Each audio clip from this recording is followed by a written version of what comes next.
Am I the a-hole for refusing to give my younger sister money to maintain her lavish lifestyle after many years of hard work causing a fallout with my family?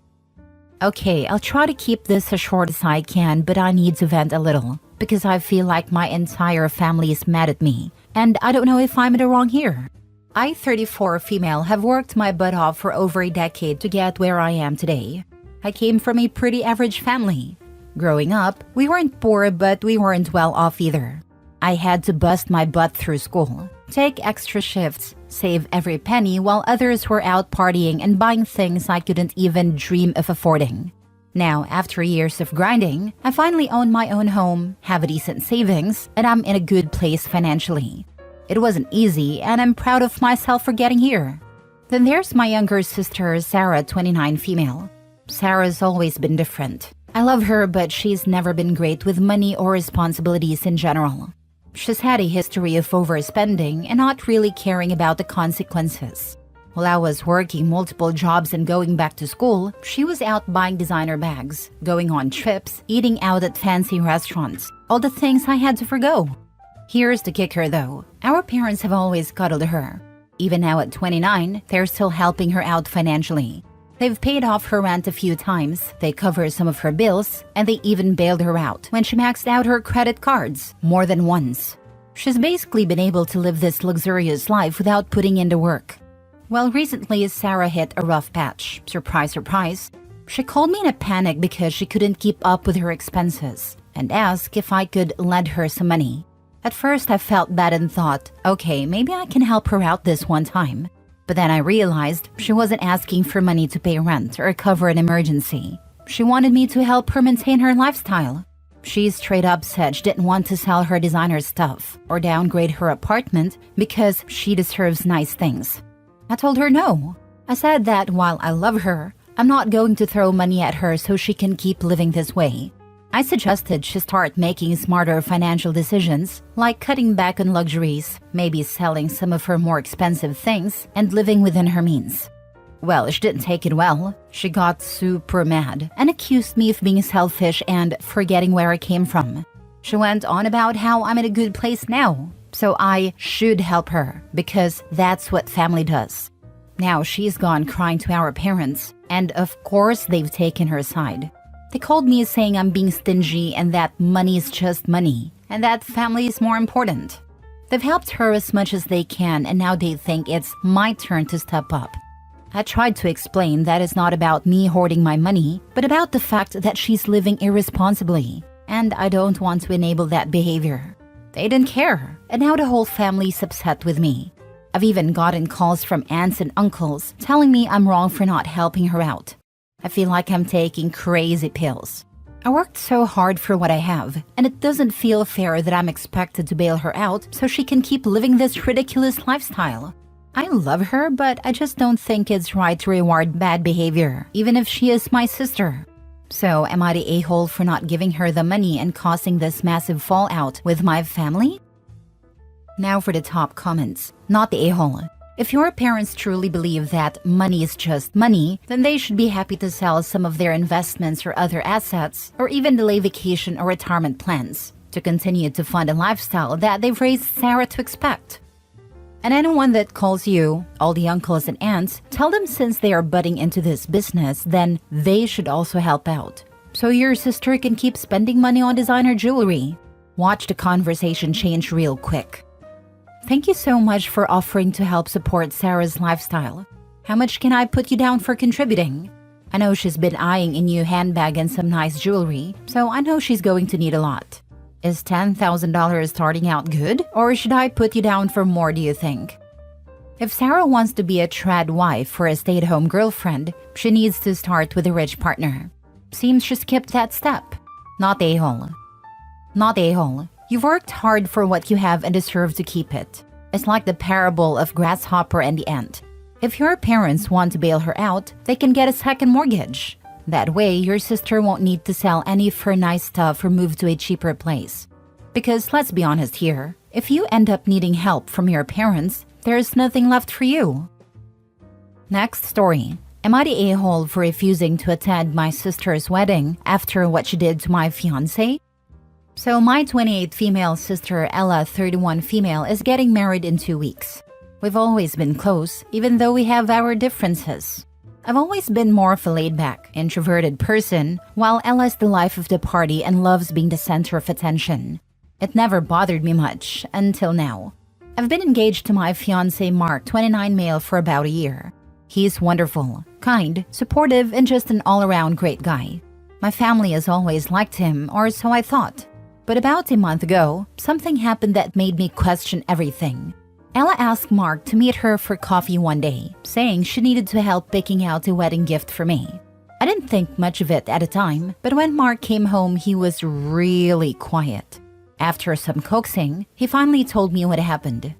Apparently, Ella spent the entire time trying to convince him that I wasn't right for him. She told him I was too boring, that I wasn't ambitious enough, that he could do better. She even went so far as to suggest that he should call off the engagement and see other people. Mark was completely blindsided and upset. He said he defended me, but it was clear that Ella was relentless. I was furious when I found out. I confronted Ella and she didn't even deny it. She said she was just looking out for Mark and that she wants the best for him. When I asked her why she thought it was her place to interfere in our relationship, she just shrugged and said she was being honest. I told her that what she did was completely out of line and hurtful, not just to me, but to Mark as well. She didn't apologize. Instead, she doubled down, saying that if I was confident in my relationship, I wouldn't be so upset. I ended up leaving her house in tears. Since then, I've barely spoken to her. My parents found out about the situation, and while they agree that what Ella did was wrong, they're begging me to still attend the wedding. They think that missing it would cause a huge rift in the family, and that I should just let it go for the sake of peace. But I don't know if I can. Every time I think about what she did, it makes my blood boil. I feel betrayed and hurt. I don't know if I can just pretend everything is fine for her big day. Mark supports whatever decision I make, but I can tell he's hurt by this too. So, am I the a-hole for refusing to go to my sister's wedding after what she did to my fiancé? Not the a-hole. Tell your parents you're staying home for the sake of peace. Your peace. Or tell them that if you go, you will object to the wedding, as it's clear that Ella has feelings for Mark and the wedding is a sham. Not the a-hole. She might be getting married to someone else, but she clearly has feelings for Mark. Right. OP's sister is marrying a man she doesn't love.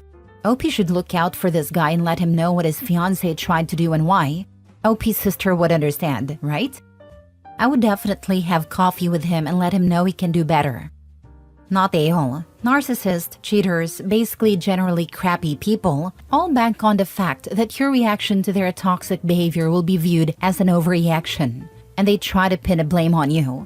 This is especially true in family dynamics, with this ridiculous belief that somehow being related by blood gives someone a free pass to crap all over you. If she ever is truly repent, then maybe there would be room for grace and forgiveness. But until then, I would consider her dead to you. Parents think OP not attending wedding could cause a rift in the family. No, Ella caused the rift by meeting Mark and trying to ruin OP's relationship. The blame is on Ella, not OP. You were right. OP will get the blame for her reaction. No one will be concentrating on Ella's behavior that started this whole issue. They always try to blame the reaction to awful behavior instead of the behavior itself. It's so messed up. Next story. Am I the a-hole for refusing to move my wedding date after my brother said he can't make it? So I, 28 female, am getting married in 2 months. My fiancé, 29 male, and I have been planning this wedding for over a year. We picked the venue, sent out save the dates last year, and everyone has known about the date for ages. Like we're all in, the venue is booked, caterers, flowers, photographer. Basically everything is set, and deposits have been paid. At this point, we're just counting down the days, excited to get married and celebrate with everyone. Enter my younger brother, 25 male. He just got into this super competitive internship program that he's been wanting for a while, and he is over the moon about it. I'm genuinely happy for him because I know this is a big deal for his career. The problem is, he found out the start date is the same week as my wedding, and he told me he can't come anymore. Obviously, I was disappointed, but I assumed he'd be a little bummed too and we'd move on. Instead, he asked me if I'd consider changing the wedding date. At first, I thought he was joking, but nope, dead serious. He's all, "This is a once-in-a-lifetime opportunity, and I really don't want to miss your wedding, but I can't be in two places at once." I told him there's literally no way I'm changing the date.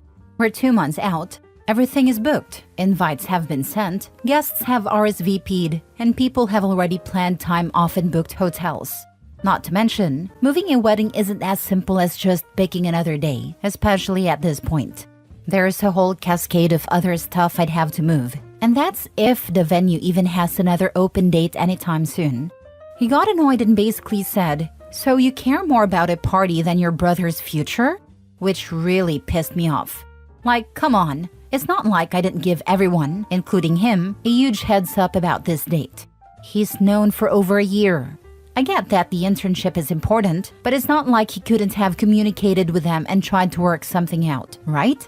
Now, my mom is all over me about it, saying that I'll regret not having him there, and that I'm being selfish but not even considering changing the date. She's implying that family is more important than one day, but I feel like this is one day that's actually about me and my fiancé, and I don't think it's fair to be expected to turn my life upside down to accommodate his work. My dad is staying out of it, classic, but I can tell he thinks I'm being a bit unreasonable too. Fiancé is backing me up, but I can tell he feels weird about the whole thing. He's a big family guy and doesn't want any drama, but he also knows how much we've already put into this wedding. I don't want to sound like I don't care about my brother because I do. I love him, and I hate that he won't be there. But at the same time, I don't think it's reasonable to ask someone to change their wedding date this close. It's not like we're talking about a birthday party or something. This is an entire wedding. So yeah, am I the a-hole for refusing to change the date and basically telling him if he can't come, that's on him? Or should I be more flexible here? Now for the top comments.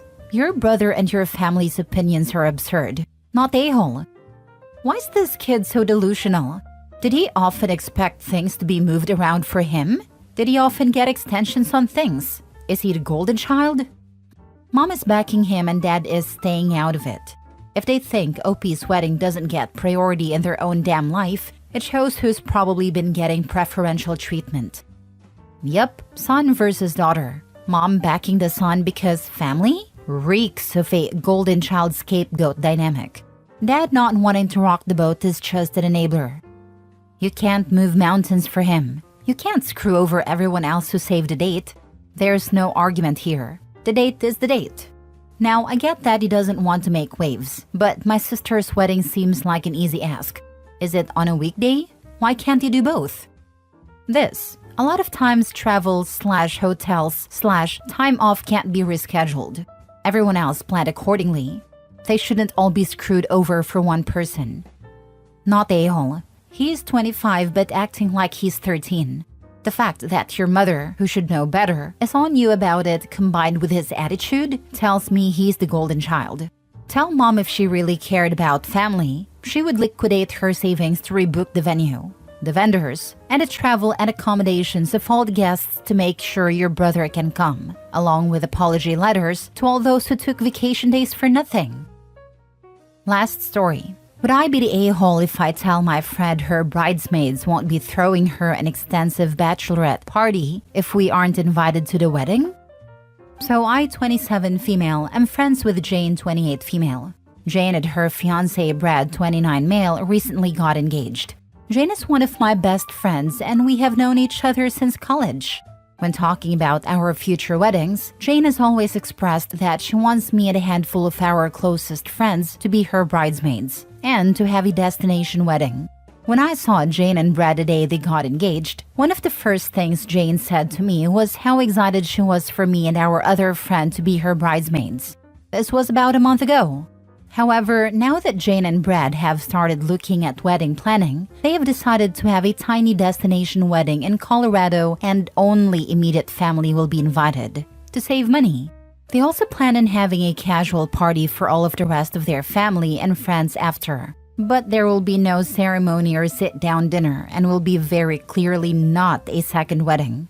Even though I was disappointed and hurt to hear that I would not be invited to the actual wedding, I understand that it is their right to have whatever kind of wedding they want. And if it is not important to her that her best friends be there, that's her choice. But what irked me is that Jane still expects a bridal shower, a long weekend trip to an expensive destination for a bachelorette party, and mentioned a registry for wedding gifts. I find it a bit ridiculous that she still expects to have these things thrown by, and presumably paid for, by people that aren't even invited to the actual wedding. She still insists on calling us her bridesmaids, but since we will not be present at the wedding and will have no special designation at the party, I don't see how we actually are. Our friends are a bit split on what to do about this. Some want to confront her about this, some think that would be an a-hole move. So would I be the a-hole for telling Jane that if she's not having a traditional wedding, she can't expect traditional wedding benefits? Edited to add, I think a few people are misunderstanding my point here. I'm not saying I don't want to celebrate her at all, or that she shouldn't get anything outside of her wedding. What's bothering me is her stated expectation of a big shower and bachelorette trip. She explicitly said she wants to go to Scottsdale. We are in Tennessee, so this requires a flight. Without an invitation to the wedding, she could throw any kind of backyard, courthouse, big, small, whatever wedding, and I would be happy to do all of the above, as long as I was actually invited. Not a-hole. You aren't bridesmaids. You are friends of the bride. That being said, however, if she specifically mentions the reason for the small ceremonies to save money, then it seems to me that she does want the big wedding you all talked about, but they can't afford it. She's probably really disappointed she can't have the wedding of her dreams, and now she's even more disappointed she won't have her dream bachelorette party either. Why can't you throw her a bridal party just because you love her and want her to have a bridal party? Totally understand your point. They did say the reason is to save money. However, she and her fiancé both have great jobs. He drives an expensive car. They have a designer dog. They recently bought a home for about $400K. And she is constantly buying expensive clothes. Also, Brad's family is rich. And she told me his parents offered to pay for at least part of the wedding. So they are choosing this style of wedding because that's what they want to do. Not that they can't afford to have a slightly larger wedding. There is also a lot of background, but the short version is that a few years ago, Brad had a medical emergency when Jane and I lived together, and I and her other friends went above and beyond for them during this time, which I was more than happy to do because I love them both. But I think that is contributing to this feeling a bit more like a slap in the face than if it was any other friend/couple. I do still want to celebrate her and their upcoming marriage. My feelings are stemming from the expectation of an extensive bachelorette trip without an inclusion in the actual wedding. Not a-hole. Bridesmaids who aren't invited to the wedding aren't bridesmaids. Not even guests. Apparently, they're just ATMs. And party planners. They should plan a destination weekend party for the bride, then not invite her. It's the bride's favorite type of event after all.